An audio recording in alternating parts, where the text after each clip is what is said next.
My name is Deb Keener, and I'm the Executive Director and founder of the Potter's Hands Foundation. This all started for me back in 2012. My daughter-in-law went to India on a missions trip. She was working with women who had been sex trafficked in India and came back to the U.S. and started talking to me about it, and it literally just broke my heart.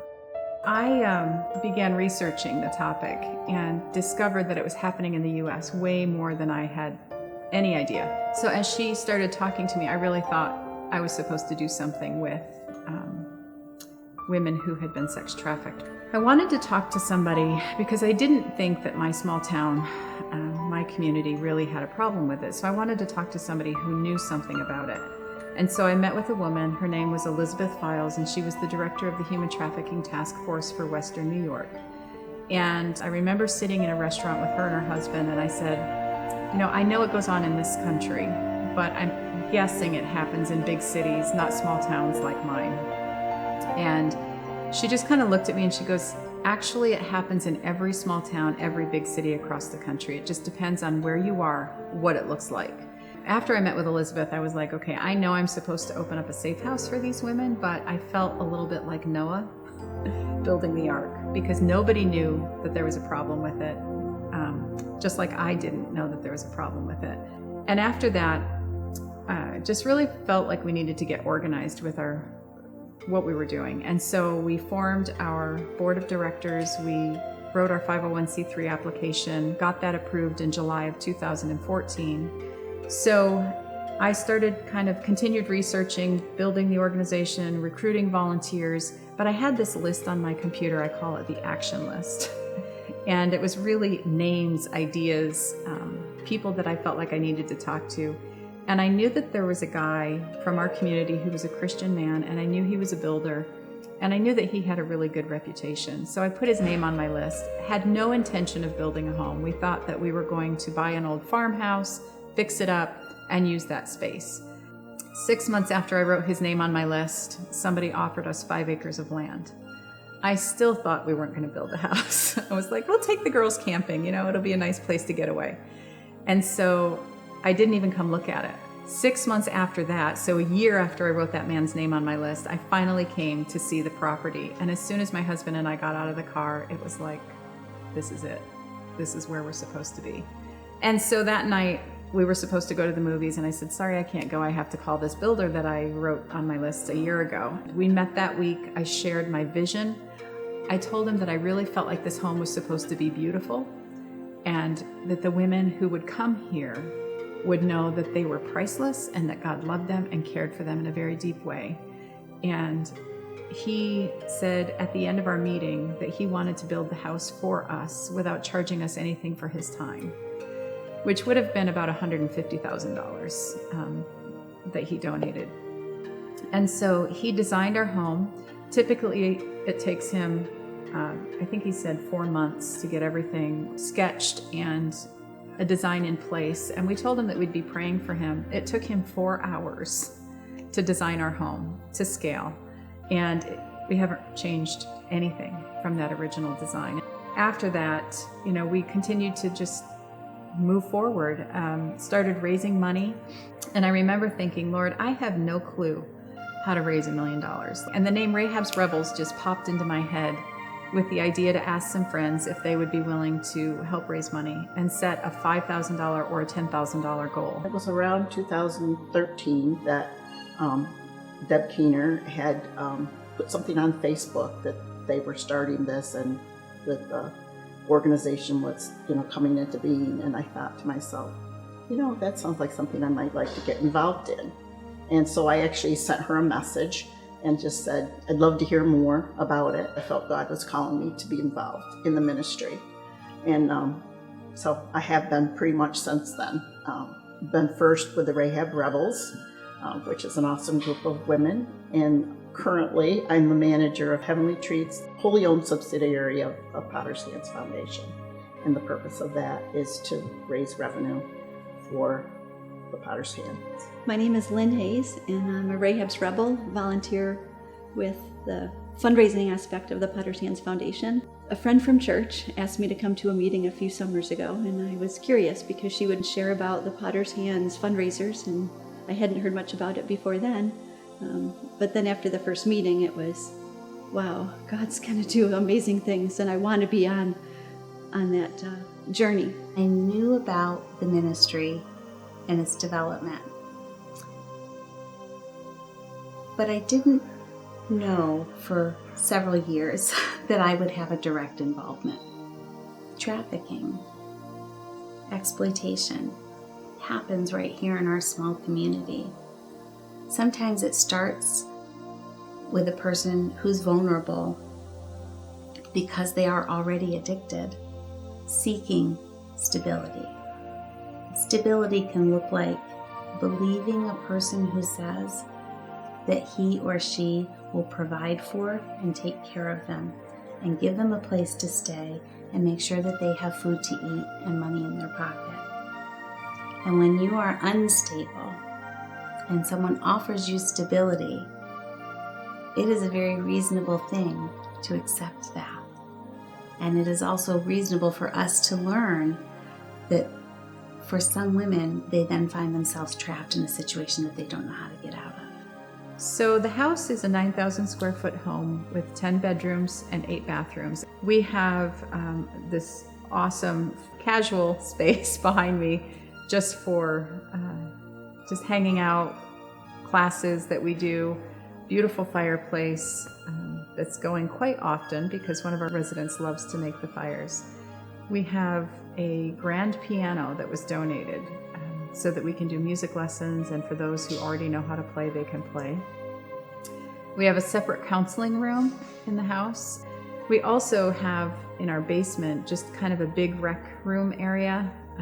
It's kind of a multi-purpose area. So we have 2 huge sectional sofas and a large screen TV. Last night we were able to do a movie night and just kind of all piled on the couches and had popcorn.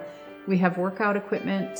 The girls can exercise. We actually have that as part of our requirement for the program so that they're physically healthy. We have a state-of-the-art kitchen. It's a beautiful kitchen. There were so many people that had a part in donating. This chandelier that is hanging in the center of our home is a work of art. The fireplace area, as well as our dining room table and the chandelier over the dining room table, was crafted by the builder of our home, and he truly is an artist. So as far as the space goes, it couldn't be any more beautiful. The program is designed to be a year-long program, really focusing in on the counseling and the trauma that these women have been through. I love to walk you through a typical day of our program. Day starts with the daytime staff arriving in the morning, and the nighttime staff and overnight volunteer would be ready to head out for the day. And then we start into a time of devotion. Anyone who's here in the house gathers in a central place, and we spend 15 minutes or so reflecting. It's never the same one day to the next in our devotion time.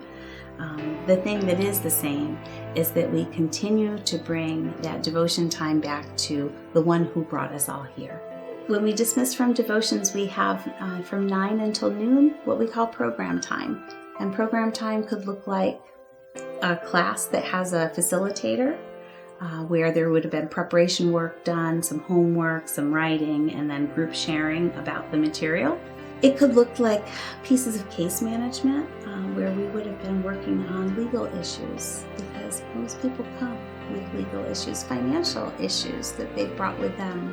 Working on all of the case management pieces to help to keep everyone moving forward in all of their areas of recovery. I'm a dance fitness instructor, and God laid it upon my heart a few years ago to share that. It's a community-based dance fitness program that we can infuse Christian music, positive lyrics, affirmation, worthiness, purity, loveliness in God's eyes. He opened the door for me to come here when the house opened, and we enjoy time together once a week with dance fitness. We don't just come to dance to the music, but we have relationship with each other, and each week we get to know each other a little bit better, and the camaraderie, community aspect, that we're all just here encouraging each other. By noontime, we're all ready for lunch, and we head to the kitchen, and it's make your own. Some people like to plan out their meal schedule because they like to work on nutrition. We want to connect people to better nutritional information, think about what you're eating, and take the time to plan it. And then from 1 to 4, again in the afternoon, it's program time. Sometimes there's a group of volunteers from Heavenly Treats here working in the kitchen.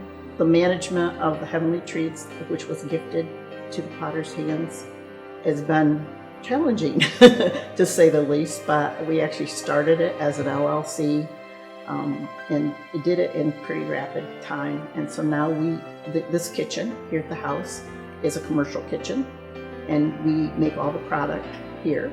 So I have a team of volunteers that come in and help package the fudge.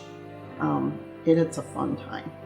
Everybody's just, talking, women, when we get together, we like to talk. And it's just a fun thing to do. And I'm grateful because the whole thing is done with volunteers. No one is a paid person to run this business. I think as the volunteers, as we're working and having a good time, I believe that's really an example to the residents here, that they can see that what our life can be like and what their future can be.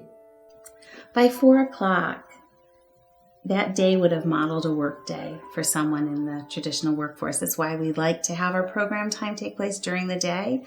Some of the residents who came here were used to working 24 hours a day, any hour of the day or night. And so teaching your body clock to respond to more of a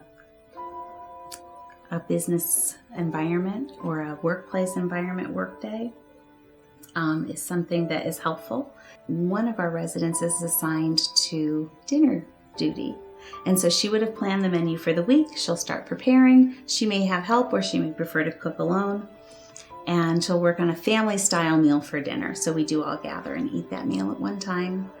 After dinner, there's chore time because this is a home that has personal spaces like bedrooms and bathrooms that need to be cleaned, and there are common spaces, and there's a lot of wood floor. After chores is free time, and free time for residents looks like watching television, playing games. We've got craft supplies and a craft table, doing activities that are an escape. It's important that there be that kind of free time in the evening, and we try to keep it free of commitments. There are a few exceptions. We do take residents to weekly support group to support their sober life. It's important to connect in lots of different ways, both in the home and out of the home. Saturdays and Sundays look different. We plan outings. We do attend a local church. It's a short time out of the house, and once we're back on Sundays, it's Sunday dinner and more free time. This is a letter that was written by one of our residents to her father. Dear Dad, I drew these for you. Nothing is traced. I love and miss you. I especially miss the kids. You don't need to worry anymore. I'm safe. This was the right move for me. I needed to learn how to stand on my own 2 feet. It would have never worked with someone controlling everything. Luckily, this is just the place you go to when you come from a toxic situation like the one I was in. The no contact thing isn't a punishment or because we've done something wrong. It's so we focus on ourselves and so the toxic people don't find us. They help you explore so many different things. I literally live in a mansion in the middle of the woods upstate. When I say mansion, I mean it. It's brand new and gorgeous. It has a trail, we're surrounded by trees and wildlife, right next to a creek with running water. There's a pond with bass in it. Best of all, the quietness, the peace in the nature and the difference in oxygen due to all the trees. We have a big fireplace and burn wood from the backyard. It always smells amazing. I take walks through the woods and I draw. Here are some of my drawings. I also write. We cook and do chores. It's the perfect household and not chaotic. We have classes and read the Bible and become closer to God. They counsel us and help us with our self-esteem. We also have treadmills and work out and do a dance fit class. I have my own bedroom with a big window overlooking the woods and the hills, all the trees. I even have my own bathroom and tub, and it's gorgeous. They made my bed really comfy with soft blankets. They put a lot of love into this house. The house is new, huge, and breathtaking. Unlike most houses, it's unique and was built on donated land, all by people who care. Tell the kids I love them. I also don't mind having no social media. I thought I'd hate it at first, but this is truly a cleanse. I love you guys so much. One of our residents recently said, we were sitting here and it was snowing outside, and she said, I feel like we live in a snow globe. And to me that has so much significance, not just because, when you pick one of those things up and you hold it and you look at it and you dream about that perfect life that is inside that globe, not to say this is a perfect life, but the safety that you feel when you look at that just spoke volumes to me when she made that comment, because I felt like if that's what she's feeling right now, then this is awesome. We've done something right. Well, I love these girls, when they come, and it's so, it's heartbreaking. They come with so much trauma. It's really unimaginable, the things that they've been through. When you hear their stories, you think, wow, how is that even possible that you're still here? And when they come in, our goal for the first few weeks is just to make them feel safe and to know that they're loved. Because so many of them come not knowing that they have anyone in the world that cares about them. And so our goal is to help them know that they are loved. In addition to that, our goal is to continue to be a mentor to them. We don't want to cut the relationship off once they leave the program, because for a lot of them, we are the family that they now have. And I think that's the story of this place, is that when you walk through these doors, you know that you are loved, period. Doesn't matter what you've been through, doesn't matter where you're at that day. We just want you to know that you're loved, you're accepted for who you are, and we're going to help you become the best that you can be. And so that's what excites me, when I see them starting to dream a little bit and think about their future and leave the past behind. That's our goal. The impact on my heart is just seeing God do amazing things, and just even seeing this beautiful house for the first time, driving up the driveway, just the tears of joy, of happiness, seeing what God built for the purpose of these young women, and the impact on the community. I think it's drawing churches together. It doesn't matter denomination anymore. We're all in God's family, building His kingdom, sharing it with these young women that are finding us, that God is directing them here. And so the impact is the ripple effect. It's going to continue to grow even bigger. I feel very committed, to this ministry, and I'd like to see other people become that committed, that they would even just respond if it's $5, $10 a month, but you're making a commitment to the ministry and supporting it, even if you don't have the time to do it, that you can do it financially. There are a lot of ways that people can get involved in this ministry. We talked about our overnight volunteers and our Rebels team. Facilities is another area people can get involved, but also mentoring women, providing job opportunities for the women when they graduate. If you're someone who wants to get involved, it's really simple. You go on our website and you send us an email and say, I'd like to volunteer, I'd like to get involved with the work that you're doing. One of the things that we love about what we do is that we get to be a local place for people to get their hands dirty. They can come in, they can walk alongside these women and mentor them. They can be an overnight staff member. They can teach a cooking class. They can come in and teach an art class. They can teach somebody how to play this beautiful grand piano that we have. There's so many things. I always tell people, if you have an interest in being a part of what we're doing, talk to me and we'll find a place for you to fit. The number one thing is to pray. That's the most important thing, is to pray. They have challenges here. And pray for the finances, and pray that we're making an impact and that the right people come along at the right time. There's just so many issues that they can pray for. When someone has a passion for any one thing, they can turn that into a profit for our ministry. The regular, committed financial donor, that amount that someone can donate monthly to support the ministry is critical. The Potter's Hands Foundation is a 501c3. We are not for profit. We also do not use state or federal funds to operate our program. This ministry operates in God's economy, and time again, we have seen that God has a way of providing for this ministry in ways we could never plan for or anticipate. This letter is written by one of our residents to a potential resident to the house. I am 2 states away from my youngest and many states away from my oldest. Both are girls, and my kids are worth the effort I put in being here at the Potter's Hands Safe House. The house is awesome. You will love it here. I know from experience how hard it is to uproot from loved ones, drugs, and friends. But those who love you will be here for you as you get this awesome chance to reform your life and shape it into what you deserve. You are worth it. I've been here for almost 2 months, been clean from heroin, crack, and meth for 1 year. It can be done. I was scared also to clean up and get into a program, but here I am. I'm going to be going to school, and that's amazing. I'm really glad I got a chance to write you. Change can be scary. Been an addict ever since I was 12 years old. Now I am clean and on my way to being something in life. It can and will happen. Come try it out. Those who love you will be waiting for the new you.